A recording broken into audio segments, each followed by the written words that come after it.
Bizni sotuvdagi avtomobillar ro'yxati do'stlar 2022-yil Cobalt avtomat.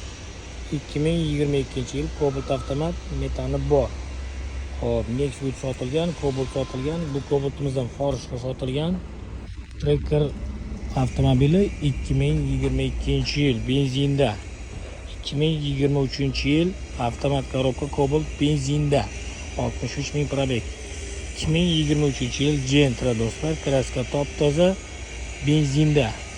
2024-yil Onyx avtomat sotuvda. 2022-yil mexanika Spark 4-pokoleniya metani bor. Bosh to'lov bilan albatta. 2021-yil Spark avtomat benzinda bosh to'lov $1000 ga. 2021-yil Cobalt avtomat bosh to'lov $400 ga. Mexanika Cobalt 2021-yil oylik to'lov 3,5 milliondan tushadi.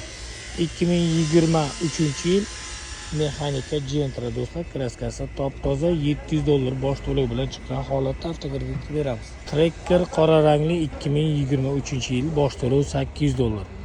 2023-yil Cobalt avtomat bosh to'lov $700 ga. Bunisi sotildi. $200 ga chiqib ketdi. $250 ga chiqadigan 2024-yil Cobalt avtomat metani bor.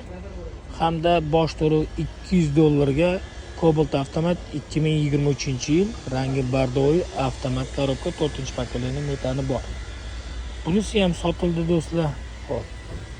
2022-yil Gentra avtomat 79 ming probeg bosh to'lov $500 ga benzinda. 2024-yil Cobalt avtomat $500 ga bosh to'lov bilan avtokreditga chiqadi hamda 22-yilda ishlab chiqarilgan Nexia 3 avtomat do'stlar.